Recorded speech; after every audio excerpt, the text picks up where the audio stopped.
Mr. Humphreys, are you free? I'm free. Forward, please. Mind the doors. Are you being served, sir? I'm Humphreys, and I'm free. Are you being served, sir? What would you like to see? If you'd like some swimming trunks, we've got them plain or spotty. We've also got some see-through that really tan your... Beachwear. Oh, these are gay. There's plenty round the back. And if you'd like a bit of flash, then try a plastic Mac. Are you being served, sir? I'm Humphreys, and I'm free. Are you being served, sir? What would you like to see? Good morning, Captain Wagstaff. 8:48. As the head of the ladies' ready-mades, Captain Wagstaff, I would have hardly thought it necessary for me to clock in like a char. Well, I'm not asking you to do anything I wouldn't do myself, Mrs. Crawford. Look, Captain Wagstaff, 8:31. And what's happened to Miss Nichols? She isn't late. She's powdering her nose. Oh, well, she should have signed in first. It was very urgent that she powder her nose when she did, and so I gave her permission to do so. Morning, Captain Wagstaff. Sorry we're late. Mr. Randall caught his handbag in the door. Handbag? It's Miss Nichols. She dropped it on the stairs. She seemed to be in a bit of a hurry. Of course, it's not his. He wouldn't be seen dead with an imitation crocodile handbag.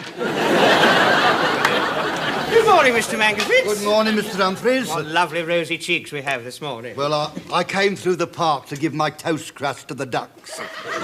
My wife doesn't like me to leave them, you know, and these new teeth aren't quite up to them. They're so hard, you know. Even the ducks have to wait until they go soggy. I'm sure they'll be all right after you've run them in for a few days. Mr. Humphreys, when you've quite finished, the handbag explains Mr. Randall's late arrival, but what of yours? Do you realise it is 1 minute past 9? Oh, dear. Have all the customers gone? Yeah. That is not the point, Mr. Humphreys. You are supposed to be here at 9 o'clock, not 1 minute after. Oh, well, I can explain all that. You see, I got outside the store about 5 to 9, and there was a commotion. Someone had got knocked down. A tall, military-looking gentleman. It's Captain Wagstaff, I thought. He's early like me, and he's got knocked down. My heart was in my mouth. Captain Wagstaff cut off at the height of his career. Stand back, I said. I'll give blood for Captain Wagstaff. So by the time I'd forced my way through the crowd, realised it wasn't you, got up here, it was 1 minute past. Excuse me, sir, but a creature has crawled out of your carnation and crouched on your collar. Deal with it, Humphreys. There. Will there be anything else, sir? Yes. Get me a 15.5 collar from stock. Sorry I'm late, Captain Wagstaff. Oh, that's quite all right, Miss Nichols. No, it's all right for her, isn't it? She's been powdering her nose, Mr. Humphreys. Then why is it so shiny? That's enough, Mr. Randall. Yes, Captain Wagstaff. I'm having terrible trouble with your drawers. I was struggling with them for 10 minutes yesterday, right in front of a customer. Oh, mine are just as bad. It's always the same in the damp weather. I suppose I better give it a bit of encouragement.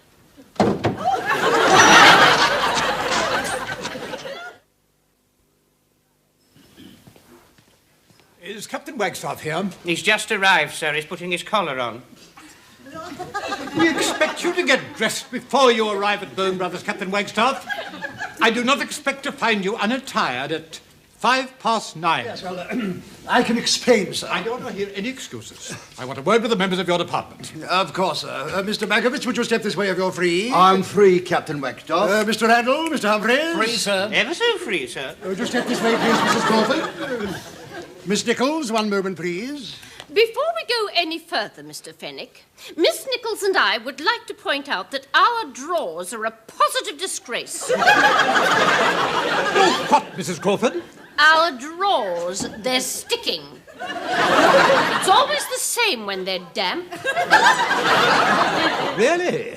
Miss Nichols could hardly shift hers at all just now. No wonder she was late.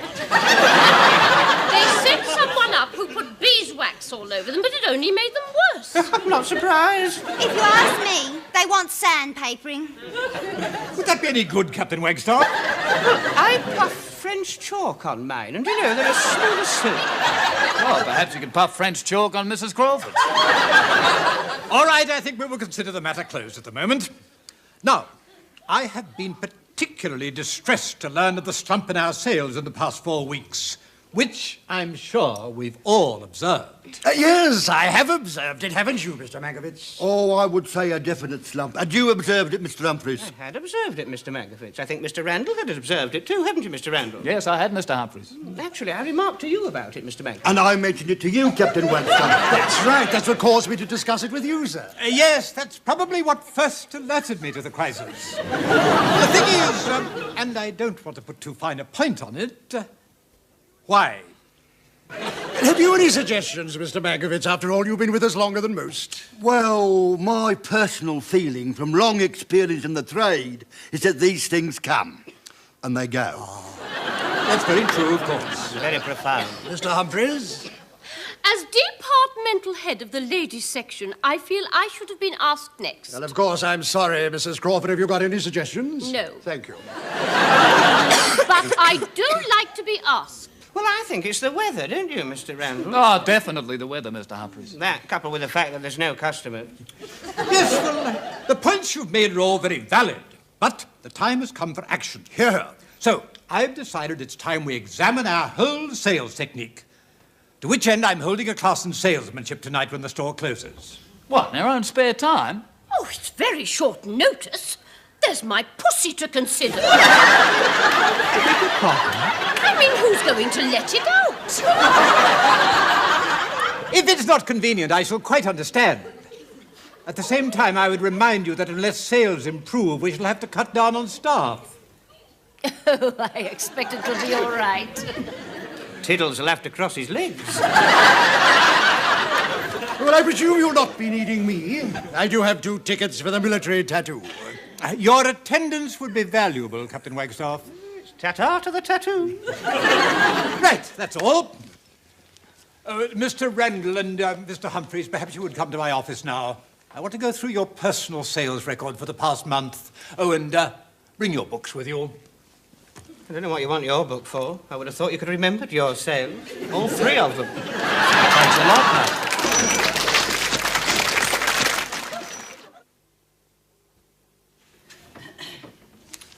Why is it taking so long, Cocker?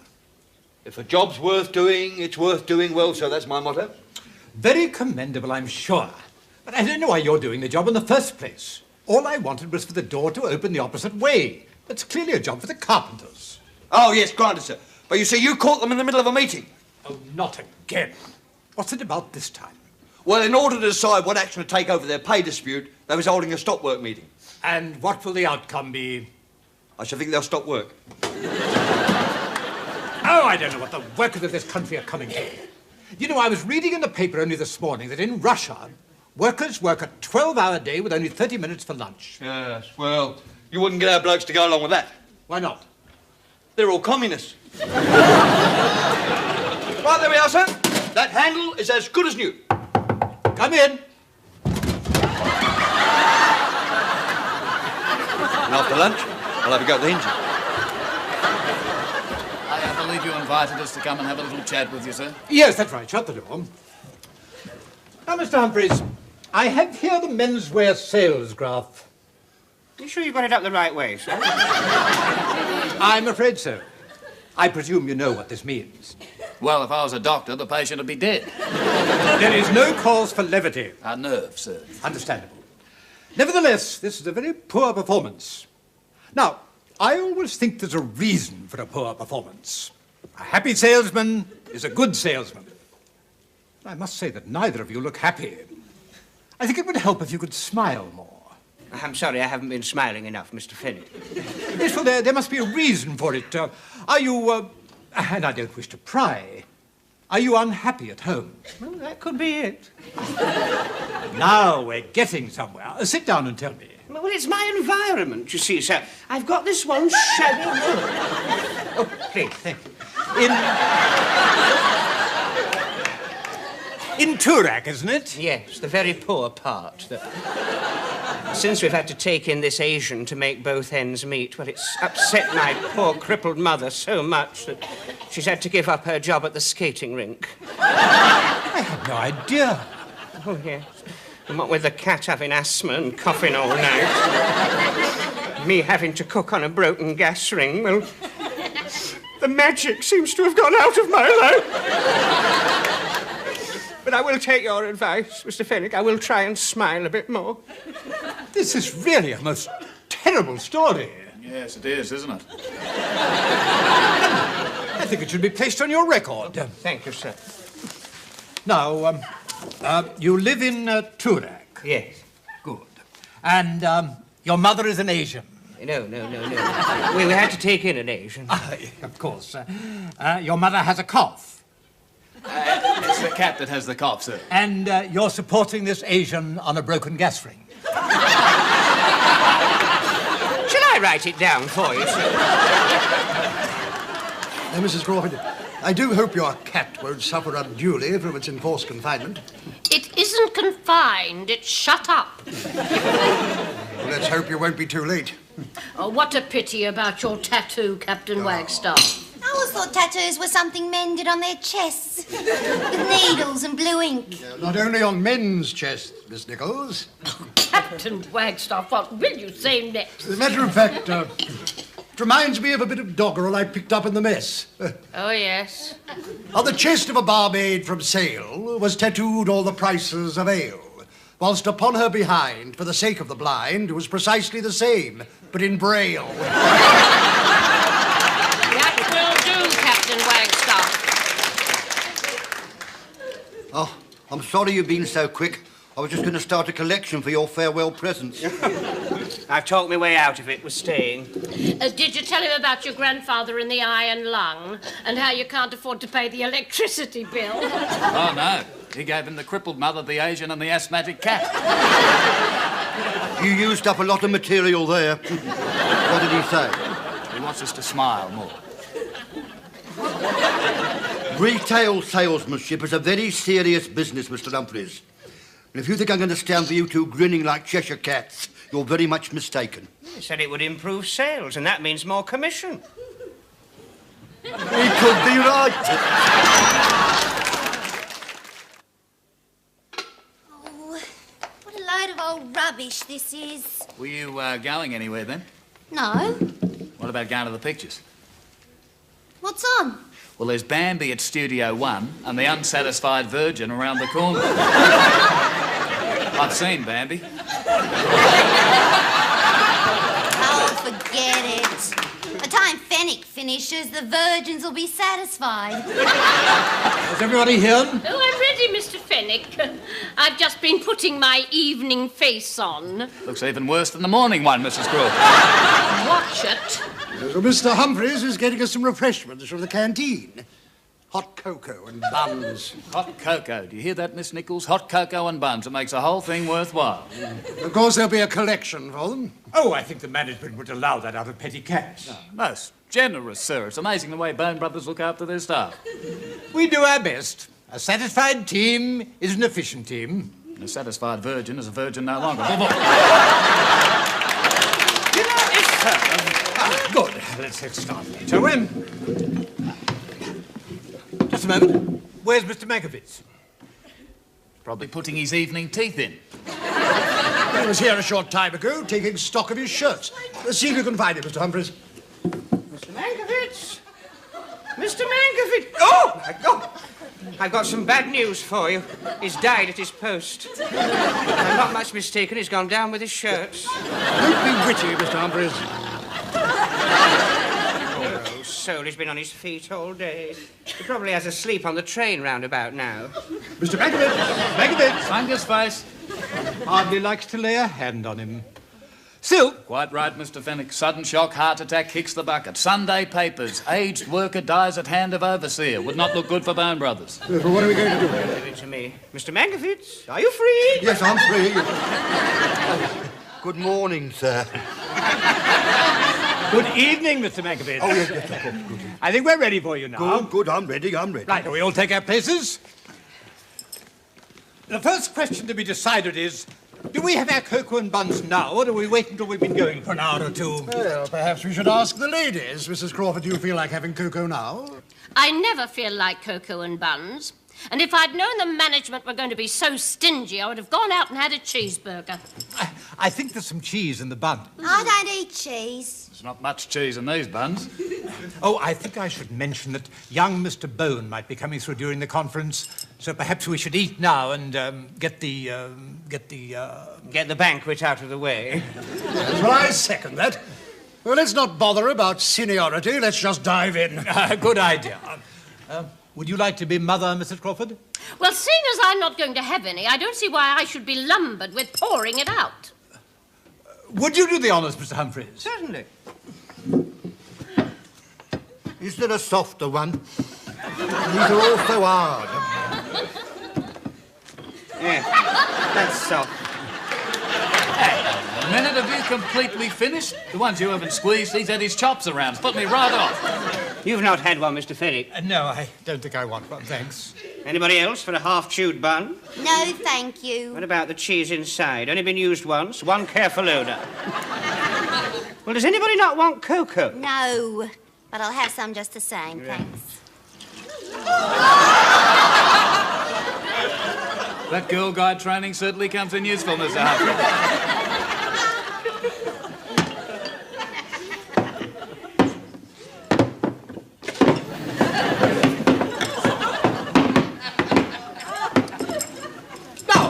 Shall we get down to the purpose of our coming together? Oh, well, I was wondering when we were going to get around to that.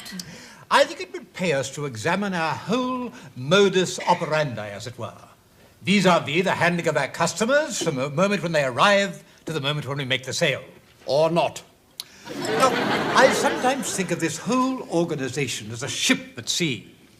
Captain Wagstaff here is at the helm, keeping his eyes skinned. I'm in the engine room, seeing that we're all going full steam ahead. And you men are the crew. It's called the Titanic. And what about the women? Oh, you're the crew too. Now, what happens when the lift doors open and out steps a customer? We man the lifeboats. It's enough, Mr. Randall. I'll tell you what happens. Captain Wagstaff spots him and steers him over to the counter. Oh, I see now all the counters are little ports. And when he docks, we tie him up with our tape measure and don't let him go until we've unloaded him. No, that's not quite what I mean. Or perhaps I can put it more succinctly, but in a way more easily grasped by those unable to understand your simile. Now, I look upon it as a battle. The customer is the enemy. We deploy our forces. Lift door opens. Customer steps out, and what happens? We open up with the machine guns. Going on like that, I'm going home. No, bear with me, bear with me. I engage the customer in a verbal skirmish. He is then outflanked by the ever-alert Mr. Mankiewicz. Now, Mr. Humphreys. Mr. Mankiewicz, are you free? Oh, yes, I'm free. Thank you. Now, the trouble seems to be that some customers are getting away. Where is the weak link in the chain? I think you're onto something there, Wagstaff. Maybe there's a weak link in the chain. Now, I think we should examine our whole customer handling technique from the beginning. Now, I shall be a customer. I shall arrive at the lift, and I want you to take it right through from the point where Captain Wagstaff spots him to the moment when we make the sale. Good idea, sir. Now, I want you all to observe this very closely. We may possibly learn something from this. All right, now deploy yourselves in your usual position and keep your eyes open. As Mr. Fenwick says, we may all learn something from this. Well, we're ready, Mr. Fenwick. There, he's stuck. Oh, get him out, Mr. Humphreys. Well, we certainly learned something, Miss Nichols. We've learned that Mr. Fenwick doesn't know how to open the lifts. I'm sorry, I pressed the floor button and the lift moved, then I pressed the emergency stop and, of course, the doors wouldn't open. Oh, look, there's someone coming down the other lift. That'll be young Mr. Boone. Is my hair tidy? Heaven. Gather around, everybody. Young Mr. Boone is coming down.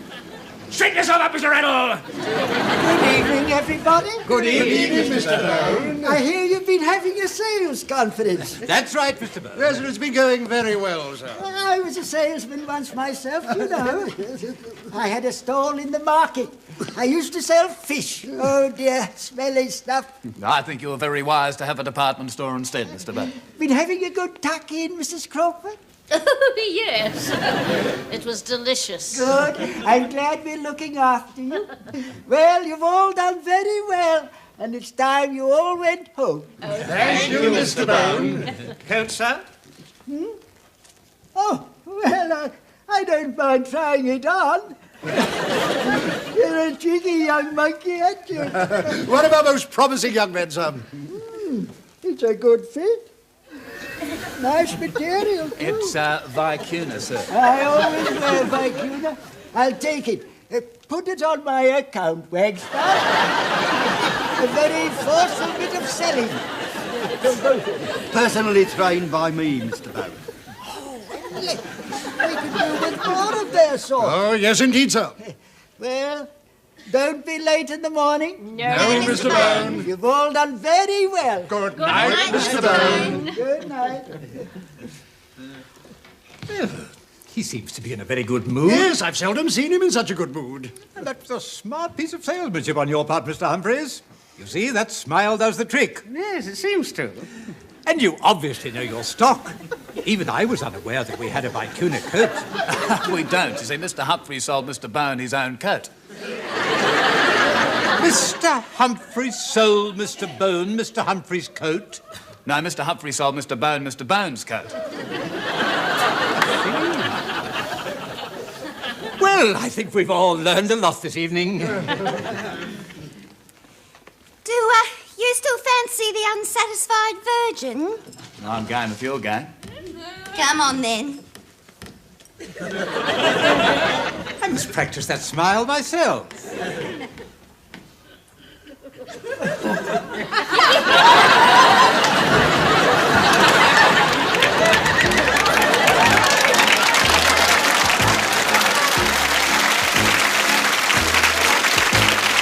Are you being served, sir? I'm Humphreys, and I'm free. Are you being served, sir? What would you like to see?